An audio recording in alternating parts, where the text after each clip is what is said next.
നൃത്ത പരിപാടിക്ക് സ്റ്റേഡിയം വിട്ടു നൽകിയ വിവാദത്തിൽ യോഗം ചേർന്ന GCDA എക്സിക്യൂട്ടീവ് കമ്മിറ്റി അനധികൃത ഇടപെടൽ നടത്തിയെന്ന ആരോപണത്തിൽ സ്വയം പ്രതിരോധിച്ച് GCDA ചെയർമാൻ ചന്ദ്രൻപിള്ള. അതേസമയം നൃത്ത പരിപാടിക്ക് അനുമതി നൽകിയ GCDA എക്സിക്യൂട്ടീവ് കമ്മിറ്റി യോഗത്തിൽ പങ്കെടുത്തിരുന്നില്ലെന്ന് മേയർ അഡ്വക്കേറ്റ് M. അനിൽകുമാർ പറഞ്ഞു. ജിജേഷ് കരുണാകരൻ ചേരുന്നു. ജിജേഷ്, വിവരങ്ങൾ.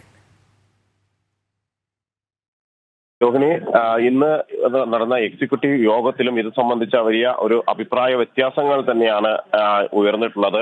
ഇത്തരത്തിൽ അവിടെ GCDയുടെ ഭാഗത്തു നിന്ന് വീഴ്ച ഉണ്ടായിട്ടുണ്ട് എന്നത് കാര്യം തന്നെയാണ് മേയർ അടക്കമുള്ള ആളുകൾ ചൂണ്ടിക്കാണിച്ചത്. എന്നാൽ GCDA ചെയർമാൻ രാവിലെ പ്രതികരിച്ചപ്പോഴും പറഞ്ഞിരുന്ന ഒരു കാര്യം എന്ന് പറയുന്നത് GCDയുടെ ഭാഗത്തു നിന്ന് തന്റെ ഭാഗത്തു നിന്നോ എന്തെങ്കിലും തരത്തിലുള്ള വീഴ്ചകൾ ഉണ്ടായിട്ടില്ല, നിയമാനുസൃതം തന്നെയാണ്. അതായത് അവിടെ കായികേതര ഇനങ്ങൾക്ക് ഗ്രൗണ്ട് അനുവദിക്കുന്നതിന്, കലൂർ സ്റ്റേഡിയം അനുവദിക്കുന്നതിന് യാതൊരു തരത്തിലുള്ള തടസ്സങ്ങളുമില്ല, ഇനിയും അത്തരത്തിൽ അനുവദിക്കുമെന്ന് കൂടി ചന്ദ്രൻപിള്ള വ്യക്തമാക്കുകയും ചെയ്തു. എന്നാൽ നിലവിൽ ചന്ദ്രൻപിള്ളയ്ക്കെതിരെ വിജിലൻസ് അന്വേഷണത്തിന് പരാതി ലഭിച്ചിട്ടുണ്ട്, അഴിമതി ഉൾപ്പെടെയുള്ള കാരണങ്ങൾ. കാരണം GCDA ചെയർമാൻ പ്രത്യേക താല്പര്യം എടുത്തുകൊണ്ടാണ് അവിടെ സംഗീത പരിപാടിക്ക് അനുമതി നൽകിയത്. ഉദ്യോഗസ്ഥർ ഇത് എതിർത്തിരുന്നു. പ്രത്യേകിച്ച് കായിക മത്സരങ്ങൾ നടക്കുന്ന സ്ഥലത്ത് ഇത്തരത്തിൽ മറ്റു പരിപാടികൾക്ക് നൽകുന്നത് ഗ്രൗണ്ട് തകർക്കുമെന്നതടക്കമുള്ള കാര്യങ്ങൾ അവർ ചൂണ്ടിക്കാണിച്ചിരുന്നു. എന്നാൽ നേരിട്ട് ചന്ദ്രൻപിള്ള ഇടപെട്ടാണ് അവിടെ അനുമതി വാങ്ങിക്കൊടുത്തത് എന്ന കാര്യം പുറത്തു വന്നിരുന്നു. എന്നാൽ അത് പൂർണ്ണമായും തന്നെ നിഷേധിക്കാതെ തന്നെയാണ് ചന്ദ്രൻപിള്ള ഇക്കാര്യത്തിൽ എല്ലാവരുടെയും അനുമതിയോടുകൂടി എക്സിക്യൂട്ടീവ് കമ്മിറ്റിന്റെ തീരുമാനം എന്ന നിലക്കാണ് താൻ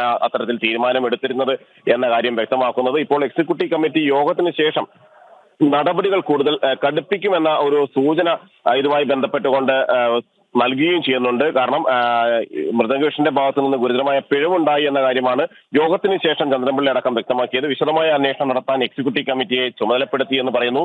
ബന്ധപ്പെട്ട ഏജൻസികളിൽ നിന്ന് അനുമതി ഉണ്ടാവണമെന്ന് അറിയിച്ചിരുന്നു. എന്നാൽ അതിൽ സംഘാടകർ വീഴ്ച വരുത്തി എന്ന കാര്യമാണ് GCDA ഇപ്പോൾ ചൂണ്ടിക്കാണിക്കുന്നത്. GCDയുടെ ഭാഗത്തു നിന്നും അവിടെ ഉദ്യോഗസ്ഥരുടെ ഭാഗത്തു നിന്ന് വീഴ്ചകൾ ഉണ്ടായിട്ടുണ്ട്. സൈറ്റ് എഞ്ചിനീയറെ അന്വേഷണ വിധേയമായി സസ്പെൻഡ് ചെയ്തു എന്ന കാര്യവും GCDA ചെയർമാൻ വ്യക്തമാക്കുന്നുണ്ട്. എന്നാൽ കോർപ്പറേഷൻ മേയർ, ഈ എക്സിക്യൂട്ടീവ് കമ്മിറ്റിയിലെ അംഗം കൂടിയായ GCDA എക്സിക്യൂട്ടീവ് കമ്മിറ്റി അംഗം കൂടിയായ മേയർ അഡ്വക്കേറ്റ് M. അനിൽകുമാർ പറഞ്ഞത് താൻ പങ്കെടുത്ത യോഗത്തിലല്ലായിരുന്നു ഇത്തരത്തിലുള്ള ഒരു തീരുമാനമെടുത്തത്. അവിടെ നൃത്തപരിപാടിക്ക് നൽകാനുള്ള തീരുമാനമെടുത്തുകൊണ്ടുള്ള യോഗത്തിൽ താൻ പങ്കെടുത്തിട്ടില്ല, അവിടെ നടന്ന കാര്യങ്ങളൊന്നും തന്നെ തനിക്ക് അറിയില്ല എന്ന് പറഞ്ഞുകൊണ്ട് ഇത് പൂർണ്ണമായും നിഷേധിക്കുകയായിരുന്നു അഡ്വക്കേറ്റ് M. അനിൽകുമാർ ചെയ്തത്. ഇതിനുശേഷമാണ് യോഗത്തിൽ ചില അച്ചടക്ക നടപടികളിലേക്കും അല്ലെങ്കിൽ ഉദ്യോഗസ്ഥർക്കെതിരായ നടപടികളിലേക്കും എല്ലാം തന്നെ ഇപ്പോൾ GCDA തിരിഞ്ഞിട്ടുള്ളത്. ശരി, ജിജേഷ് കരുണാകരനാണ് വിവരങ്ങൾ നൽകിയത്.